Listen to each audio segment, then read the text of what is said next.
सीता हरण तात जनी कहऊ पिता सन जाई।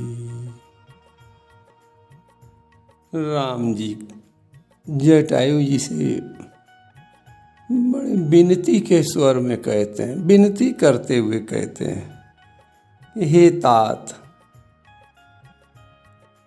आप सीता हरण की बात पिताजी से जाकर मत कहना। हनुमान नाटक में भी इसी प्रकार का इसी दोहे से मिलता हुआ श्लोक है।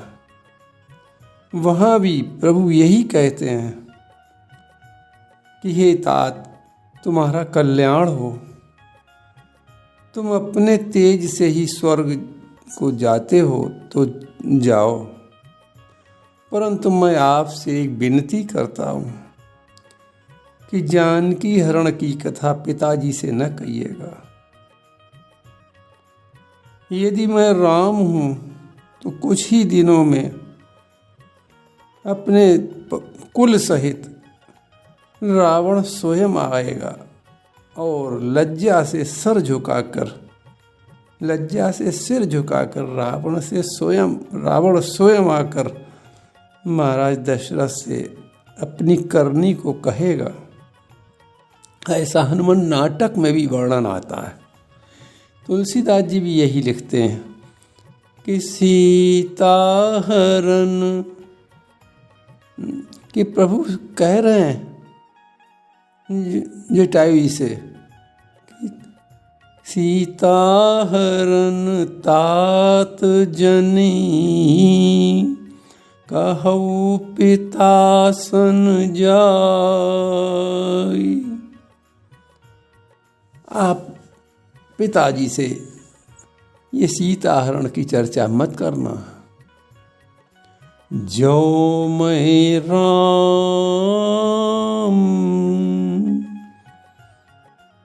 जो शपथ पूर्वक शब्द है, ये शपथ पूर्वक प्रतिज्ञा की एक रीति है। जो मैं राम तो कुल सहित कहई दसानन आई। एक और भी भाव है राम का, जो मैं राम, यानी ये कि यदि मैं ब्रह्म हूँ, राम से यहाँ पर तात्पर्य थोड़ा ब्रह्म से भी है,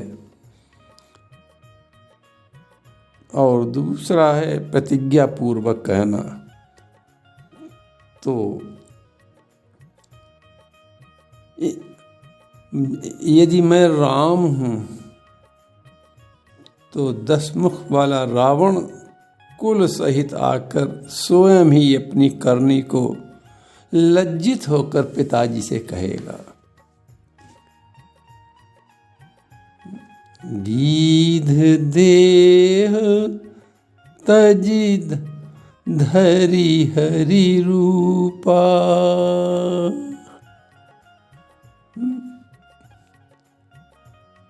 भूषण बहुपट पीत अनुपा।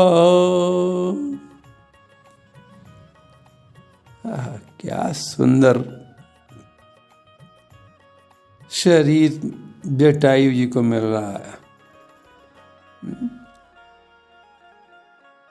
गीध देह तजी, गीधराज ने अपना जटायु शरीर, अपना पक्षी का शरीर त्याग दिया और क्या बन गए? धरी हरि रूपा, चतुर्भुज रूप में आ गए, चतुर्भुज रूप प्राप्त हो गया। भगवान कितने दयालु हैं, प्रभु सामने खड़े हुए हैं और जटायु जी का जो अधम शरीर था, पक्षी का शरीर था, जो मांस भोजी शरीर था, वो परहित करने के कारण आज छूट गया। परहित की शक्ति तो देखें हम लोग, परहित में कितना शक्ति है कि शरीर इतना गंदा था, लेकिन परहित के कारण, एक नारी के सम्मान की रक्षा करने के कारण, एक भारतीय संस्कृति को बचाने के कारण, एक बहू में बेटी का दर्शन करने के कारण गीधराज ने यही तो कहा था, पुत्री पुत्री, यानी बहू में बेटी का दर्शन। क्या भारतीय संस्कृति, यही तो भारतीय संस्कृति है कि बहू बहू नहीं, बहू बेटी होती है। जिन लोगों के यहाँ बहू बेटियों के समान रखी जाती हैं, वहीं तो स्वर्ग होता है, वहीं तो परमात्मा की कृपा होती है, वहीं तो परमात्मा साक्षात निवास करते हैं। तो बहू में बेटी का दर्शन करने के कारण, शक्ति बराबर की न होने के कारण भी, रावण और जटायु जी में क्या समानता थी? रावण तो बड़ा शक्तिशाली था, लेकिन फिर भी शक्ति न शक्ति न होते हुए भी और परहित में अपनी जान देने का निर्णय करके एक नारी की लाज बचाने के लिए पूरा भरसक प्रयास करने के कारण, इससे बड़ा परहित क्या हो सकता है? इसी परहित के कारण आज गीधराज की अपना शरीर प्रभु के सामने छोड़ दिया। और क्या कैसे जा रहे हैं?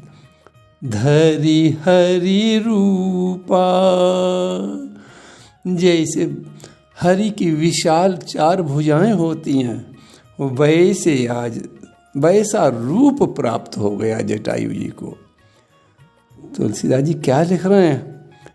तुलसीदास जी बड़े प्रसन्न होकर लिख रहे हैं, गीध देह तजी धरी हरि रूपा। और क्या? भूषण बहुपट पीत अनुपा। क्या आभूषण पहने हुए जटायु जी, दिव्य पीतांबर पहने हुए जटायु जी, श्यामला शरीर है जटायु जी का, विशाल 4 भुजाएं जटायु जी की। और इन चतुर्भुज रूप से, इस चतुर्भुज रूप से जाएंगे इंद्रलोक। रास्ते में इंद्रलोक, ब्रह्मलोक, वैकुंठ, ये सब पढ़ेंगे। जब इन सब को पार कर लेंगे तो जटायु जी का चतुर्भुज रूप से द्विभुज, 2 भुजाओं का रूप हो जाएगा। और वे उन 2 भुजाओं से होकर परम धाम में, प्रभु के परम धाम में प्रवेश करेंगे। क्यों? क्योंकि प्रभु के परम धाम में 2 भुजाओं से ही प्रवेश होता है। अभी वैकुंठ में कुछ संतों का भाव और भी इसमें कि अभी तो वैकुंठ में ये चतुर्भुज रूप से निवास करेंगे, लेकिन जैसे ही, जिस प्रकार इंद्रलोक में दशरथ जी निवास कर रहे हैं, वैसे ही चतुर्भुज रूप से जटायु जी वैकुंठ में निवास करेंगे। और जब प्रभु अपनी लीला को समाप्त करके पृथ्वी लोक से अपने धाम को जाएंगे, तो उनके साथ जटायु जी भी प्रभु के साथ उनके धाम में चले जाएंगे। क्या सुंदर शरीर मिला, क्या सुंदर गति मिली।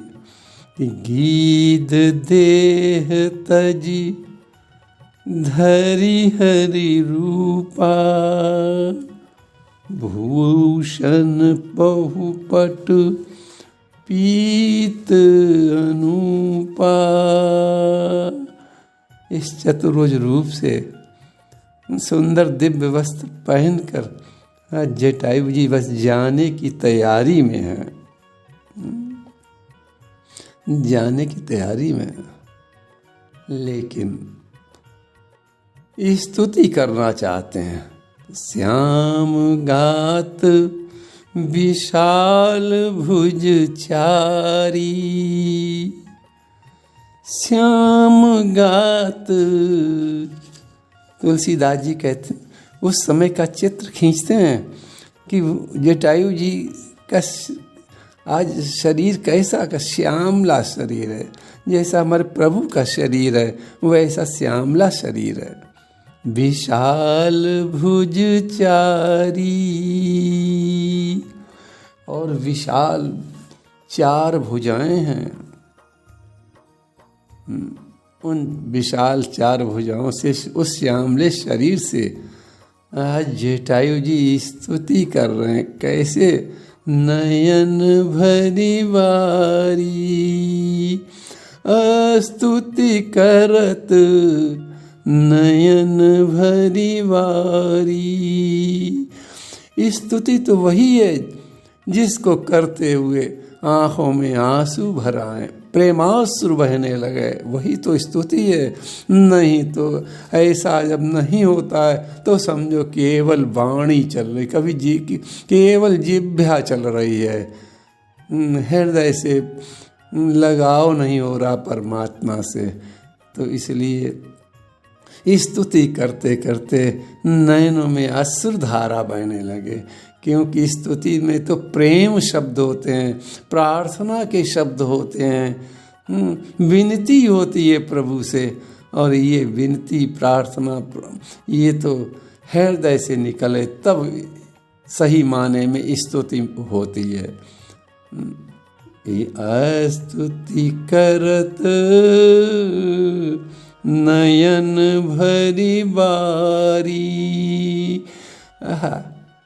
4 भुजाओं से, श्यामले शरीर से स्तुति कर रहे हैं। कैसे? नयन भरी बारी, आँखों में अश्रुधारा बह रही है, आँखों से अश्रुधारा बह रही है। क्या कह, स्तुति बहुत बड़ी है, लेकिन सार आप लोग सुन लें। स्तुति करते हुए कह रहे हैं कि हे प्रभु, आप अभक्तों के लिए भी तो अगम हैं, लेकिन भक्तों के लिए बड़े सुगम हो जाते हो। ऐसे रमा निवास प्रभु हमारे हृदय में आप सदा सदा वास करो, सदा वास करो। ऐसी प्रार्थना प्रभु से करते हैं कि हमारे हृदय में आप सदा सदा के, हमारे हृदय में सदा सदा के लिए वास करें।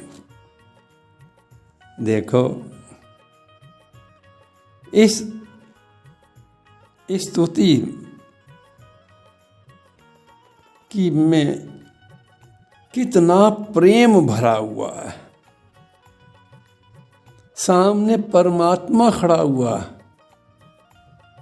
और परमात्मा ही नहीं, एक पुत्र का नाता जिस परमात्मा ने जोड़ा हो, वो पुत्र रूप में परमात्मा साक्षात खड़ा हो।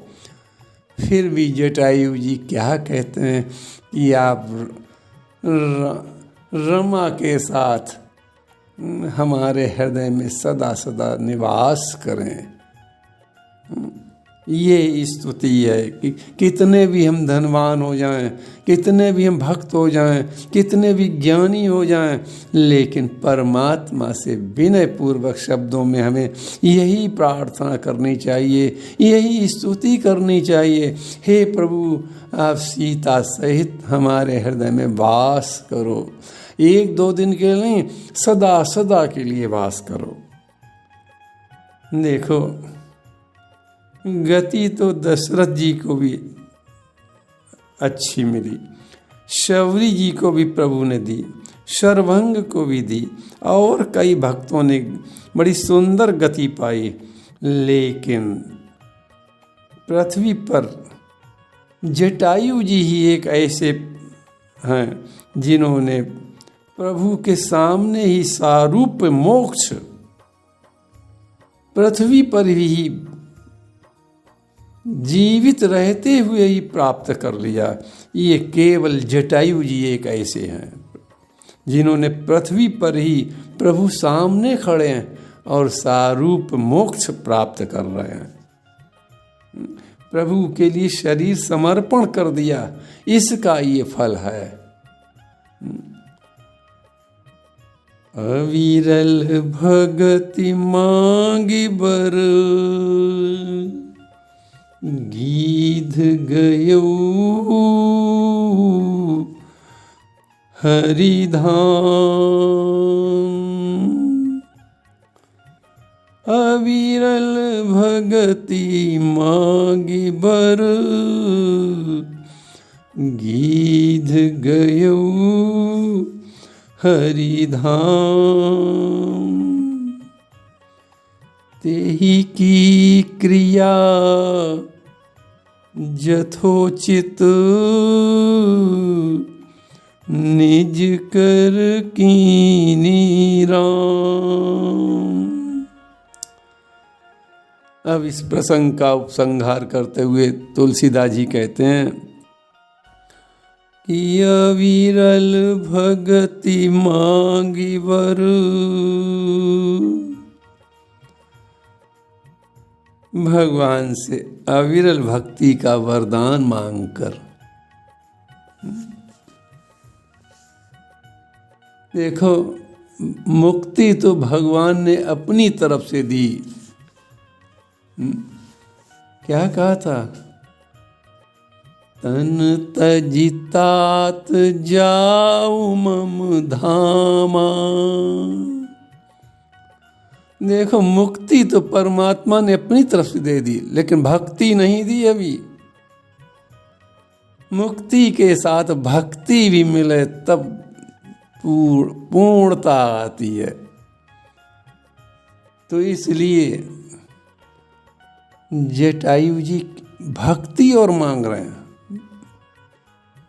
क्या सुंदर बात। काकभूषुंड जी के प्रसंग में काकभूषुंड जी को प्रभु ने सब कुछ देने को कह दिया था। प्रभु कहे देन सकल सुख सही। प्रभु ने सारे सुख काकभूषुंड जी को देने का वचन दिया, लेकिन भगति आपनी देन न कही। लेकिन भक्ति की बात नहीं कर रहे हैं प्रभु। सारे सुख काकभूषुंड जी तुम्हें प्राप्त हो जाएं, लेकिन भक्ति की बात नहीं की। काकभूषुंड जी भी बड़े चतुर थे। काकभूषुंड जी ने सोचा कि बिना भक्ति के सुख क्या करेंगे, इसलिए काकभूषुंड जी हाथ जोड़कर कहते थे कि भगत हीन गुण सब सुख कैसे। हे प्रभु, आप सुख तो दे रहे हैं, लेकिन वो सुख भक्ति के बिना कैसे। एक उदाहरण देकर प्रभु से प्रार्थना कर रहे काकभूषुंड जी कि लवन बिना, लवन कहते हैं नमक को, कि लवन बिना बहु व्यंजन जैसे। देखो, कितने भी स्वाद बढ़िया भोजन बनाए जाएं, लेकिन उसमें नमक न डाला जाए तो बताओ वो भोजन कैसा लगेगा। परिश्रम भी बेकार जाएगा और भोजन करने वाले को आनंद की प्राप्ति भी नहीं होगी बिना नमक के। बस जीवन भी इसी प्रकार के है। सब सुख परमात्मा दे दें, लेकिन भक्ति न हो तो वो जीवन बेकार है। उस बिना नमक के भोजन के समान वो जीवन बेकार है। लेकिन हम लोग परमात्मा सुख दे देते हैं, बस उन्हीं में आनंद मग्न बने रहते हैं। भक्ति न हो कुछ हम परवाह ही नहीं करते हैं, भक्ति जीवन में है कि नहीं है। इसलिए ये संकेत करता जटायु जी का प्रसंग कि कितने भी परमात्मा ने सुख दे दिए हों गृहस्थ आश्रम में, लेकिन भक्ति की याचना परमात्मा से उन सुखों के साथ अवश्य करें हम, तभी जीवन पूर्ण होगा, तभी कल्याण होगा। नहीं सुखों से जीवन पूर्ण नहीं होगा। सुख शरीर को सुख दे सकते हैं केवल, लेकिन आत्मा अपूर्ण रहेगी, क्योंकि आत्मा का भोजन तो भक्ति है।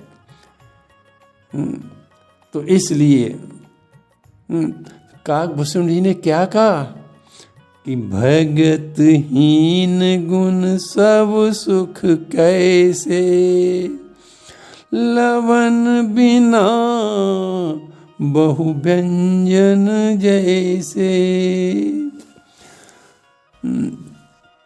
हे प्रभु, काकभूषण जी कहते हैं हमें ऐसे सुख नहीं चाहिए जो जिसमें भक्ति न हो, भक्ति मुझे प्रदान करें। तब बाद में भक्ति प्रभु ने काकभूषण जी को भी दी। यहाँ गीधराज भी यही कह रहे हैं।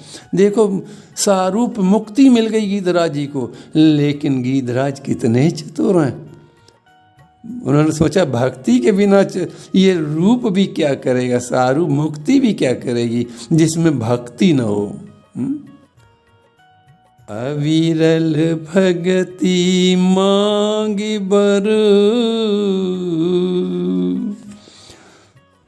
जटायु जी ने हाथ जोड़कर कहा प्रभु आप हमें अविरल भक्ति दे दें अपनी। अविरल माने जो कभी समाप्त ना हो, जो कभी टूटे ना, जो कभी क्षति जिसकी ना हो, कभी हमारे अंदर हमेशा हमेशा हम वो भक्ति बनी रहे, अविरल जिसकी धारा टूटे नहीं। तो अविरल भक्ति का वर मांगा, प्रभु ने अविरल भक्ति भी अपनी दी, और अविरल भक्ति का वरदान मांगकर गीध गयऊ हरिधाम। गीधराज अब भगवान के धाम की ओर जा रहे हैं। अब शरीर केवल यहाँ पड़ा है जटायु जी का, वही मांस भोजी शरीर पड़ा है। तेही की क्रिया, क्रिया माने अंतिम क्रिया, क्योंकि शरीर की अंतिम क्रिया होना बहुत आवश्यक है। तो प्रभु ने सोचा कि जो जटायु जी हमारे लिए मारे गए, जो भारतीय संस्कृति की रक्षा करने के लिए मारे गए, जो ये भारत के चरित्र को सुरक्षित रखने के लिए मारे गए जटायु जी, जिन्होंने एक नारी की लाज बचाने में अपना शरीर छोड़ा, उनका संस्कार हम करेंगे। और फिर जटायु जी तो हमारे पिता के समान हैं, इसलिए इनका अंतिम संस्कार पुत्र करेगा, क्योंकि पुत्र को ही, भारतीय संस्कृति में पुत्र को ही अधिकार है कि वो अपने पिता का संस्कार, अंतिम संस्कार करे, पिंडदान करे। तो इसलिए प्रभु क्या कर रहे हैं, तेही की क्रिया यथोचित निज कर कीनी राम। शास्त्रों में विधान है कि पिता की अंतिम क्रिया का अधिकारी पुत्र ही होता है। अतः राम जी क्या कर रहे हैं, उन्होंने लक्ष्मण जी से कहा कि लक्ष्मण लकड़ी एकत्र करो, और लकड़ी एकत्र करके उनका अंतिम संस्कार किया।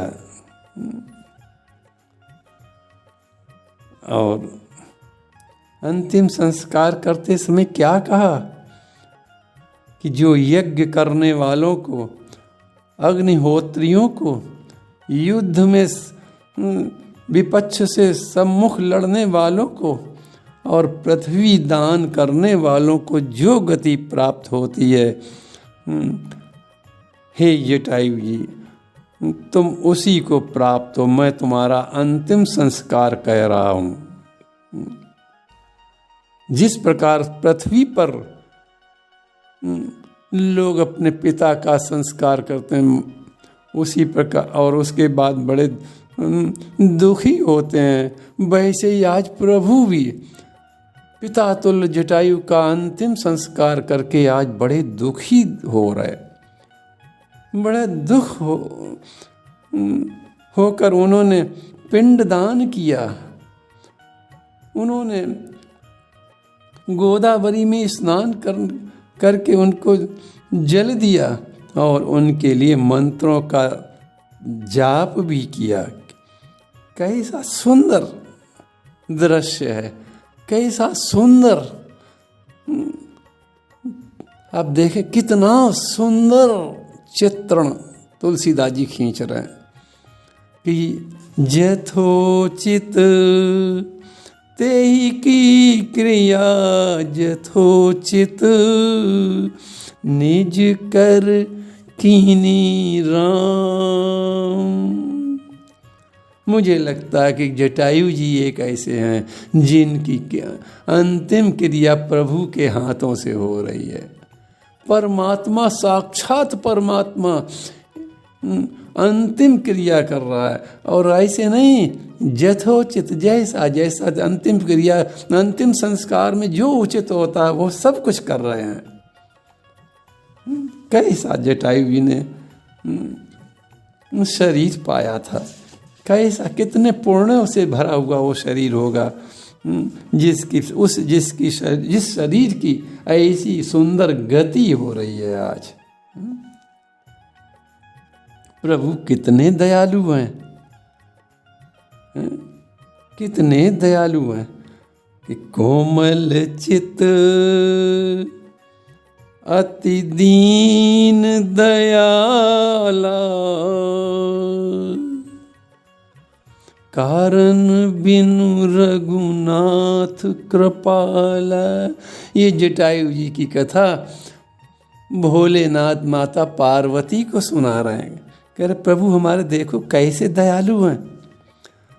गीध अधम खग आमिष भोगी, और गति दीनी जो जाचत योगी। गीध कैसा था, पक्षियों में भी अधम जाति का पक्षी था। और भोजन कैसा था, मरा हुआ मांस खाता था।